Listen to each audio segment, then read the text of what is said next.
Hallelujah. प्रभु की स्तुति हो, परमेश्वर का धन्यवाद हो। आइए प्रिय, हम प्रार्थना करेंगे। प्रभु की वाणी सुनने से पहले महान जीवित परमेश्वर आपकी स्तुति करते हैं। आज के शाम आपका शुक्रिया करते हैं। आप अति महान करुणा निदान परमेश्वर हैं, अनादिकाल से अनंत काल तक के परमेश्वर हैं। आपने प्रभु हमें ये सौभाग्य दिया कि हम सब आज आपके वचन को मनन करने पाएं। और प्रभु पवित्र आत्मा जी, आप हम सब की सहायता कीजिए, मदद कीजिए कि हम इन वचनों को जो हम पढ़ते हैं समझने पाएं। हम सबके आत्मा, जीवन और व्यवहार में ये वचन उतरने पाएं। धन्यवाद मेरे प्रभु। धन्यवाद के साथ ये प्रार्थना प्रभु यीशु के नाम से मांगते हैं, आमीन।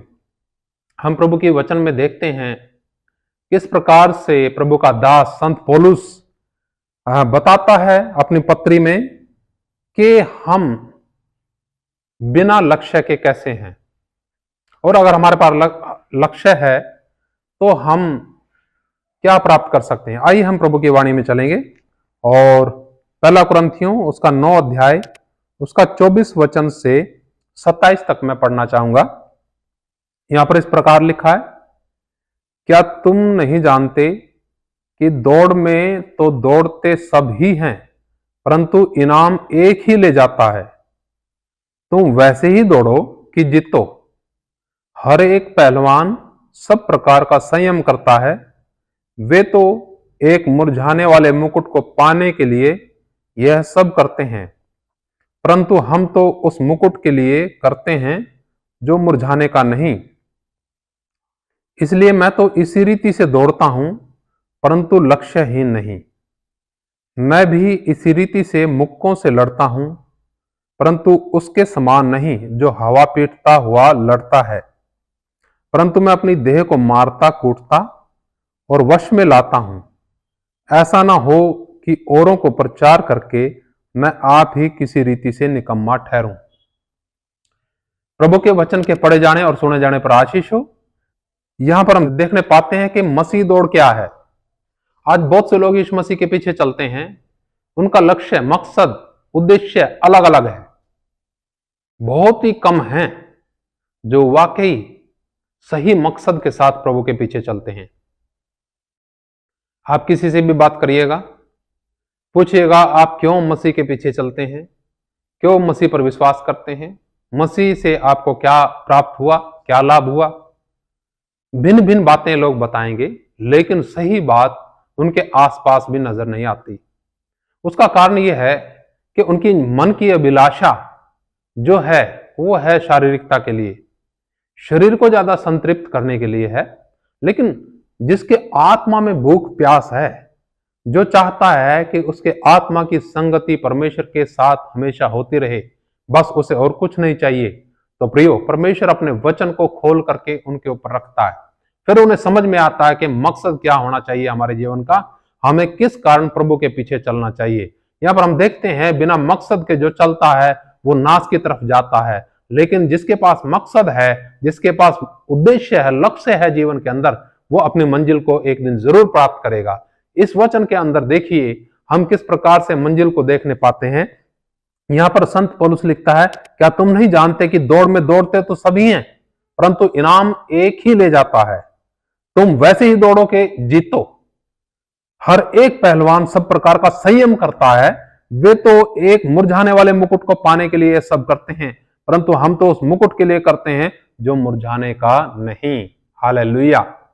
यहां पर स्पष्ट मकसद लिखा हुआ, लक्ष्य के बारे में दर्शाया हुआ है, लेकिन ये बातें लोगों को समझ में नहीं आती, ना पसंद आती, क्योंकि ये बातें जब हम सुनते हैं, समझते हैं, ये वचन जब हम पढ़ते हैं, तो ये बिल्कुल हमारे व्यक्तिगत जीवन को टच करता है और हमारे व्यक्तिगत जीवन में खलबली मचाता है, जो हम नहीं चाहते। लेकिन जो लोग वाकई समझते हैं, खलबली मचे, मचने दे, जो मर्जी हो, लेकिन हमारा मकसद मुरझाने वाले मुकुट के लिए इस दुनिया में दौड़ में शामिल होना नहीं है। हमारा मकसद उस मुकुट के लिए मसीह के पीछे दौड़ना है, जो कभी मुरझाने का नहीं। हालेलुया। प्रियो, परमेश्वर प्रभु उन लोगों को वो मुकुट देगा जो कभी मुरझाने का नहीं, जो लोग उसके आने की बाट जोते हैं, जो लोग उसके पीछे हर परिस्थिति में चलते हैं। प्रभु की स्तुति हो। प्रियो, आगे लिखा है, मैं पढ़ता हूं यहां प्रवचन में। प्रभु का दास कहता है, इसलिए मैं तो इसी रीति से दौड़ता हूं परंतु लक्ष्यहीन नहीं। अब सोचिए, आपके पास लक्ष्य है? क्या लक्ष्य है? आप घर बनाना चाहते हैं, आप क्या क्या करेंगे? पूरा नक्शा आपके पास, पूरा सिस्टम आपके पास, सारी चीज आपकी समझ में होगा तो एक मकान खड़ा होता है। कोई भी मकान किसी भी व्यक्ति की सोच के आधार पर तैयार होता है। हर एक व्यक्ति का अलग अलग मकान है। ऐसे हमारा जीवन भी अलग अलग है। हम सबके मकसद अलग अलग हैं, लेकिन जो प्रभु के लोग हैं, परमेश्वर के बंदे, उनका एक मकसद है बस, और कुछ मकसद नहीं जो प्रभु ने दिया। सबसे पहले हमें प्रभु की समानता स्वरूप में आना है। फिर हमारे जीवन की गवाही को देख करके बहुत से लोगों ने उस सर्वशक्तिमान परमेश्वर की महिमा करनी है, जिसने ये सृष्टि बनाई। अनादिकाल से अनंत काल तक के परमेश्वर की महिमा करनी है। क्या करके? हमारे जीवन में परमेश्वर के गुण देख करके, परमेश्वर की समानता स्वरूप देख करके हमारे जीवन के अंदर। लेकिन लोग इन बातों को कोई तवज्जो नहीं देते। वो दौड़े जाते हैं ऐसी दौड़ में जो विनाश की तरफ लिए जाती है। प्रिय, प्रभु का वचन में कहता है, इसलिए मैं तो इसी रीति से दौड़ता हूं परंतु लक्ष्यहीन नहीं। मेरे पास लक्ष्य है, मकसद है।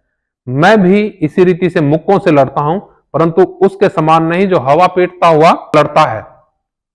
कई लोग हवा पीटते हुए लड़ते हैं, कुछ भी करेंगे, जो दिखा वो कर लिया, लेकिन अंत में उन्हें कुछ नहीं मिलता, क्योंकि वो मकसद सही नहीं है, लक्ष्य सही नहीं है। पता ही नहीं लक्ष्य क्या होता है। क्या लक्ष्य हमें रख के चलना चाहिए अपने जीवन में, या बिना मकसद के चलना चाहिए, बिना लक्ष्य के चलना चाहिए, लक्ष्यहीन चलना चाहिए? सोचिएगा, ये बहुत ही मुख्य वचन है। संसार के अंदर जो लोग हैं, प्रभु के लोग भी हैं, नाश क्यों होते हैं? क्योंकि बिना मकसद, बिना लक्ष्य के, बिना दर्शन के वो चलते रहते हैं। उनके पास दर्शन नहीं होता। क्या आपके पास दर्शन है, मकसद है, लक्ष्य है? सोचिएगा, आज रात विचारिएगा, प्रार्थना कीजिएगा। आइए हम प्रार्थना करते हैं। आपके लिए भी प्रार्थना करेंगे। परमेश्वर आपको दर्शन दे। दर्शन का मकसद कोई स्वप्न की बात नहीं कर रहा हूं मैं, फिर किसी दिन दर्शन के विषय में भी बात करेंगे, लेकिन मकसद समझिएगा, लक्ष्य समझिएगा। प्रभु आपको लक्ष्य समझने में सहायता करे, मदद करे। आइए हम प्रार्थना करेंगे।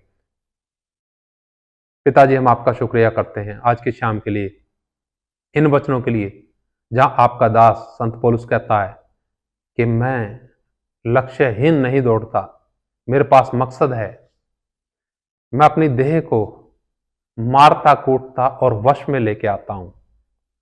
कहीं ऐसा ना हो कि मैं औरों को प्रचार करके खुद ही निकम्मा न ठहरूं। पिताजी, हम सबको ऐसी तौफीक दे, ऐसी समझ दे कि हम सब भी इन बातों को समझने पाएं, और हम सब भी अपनी देह और उसके अंदर जो वासनाएं हैं, अभिलाषाएं, उनको मारे कुटें और अपने लक्ष्य की तरफ बढ़ते जाएं। प्रभु, एक एक भाई बहन, बच्चे, बुजुर्ग, नौजवान के लिए प्रार्थना करता हूं। प्रभु अपनी समझ दे, सहायता करें, मदद करें।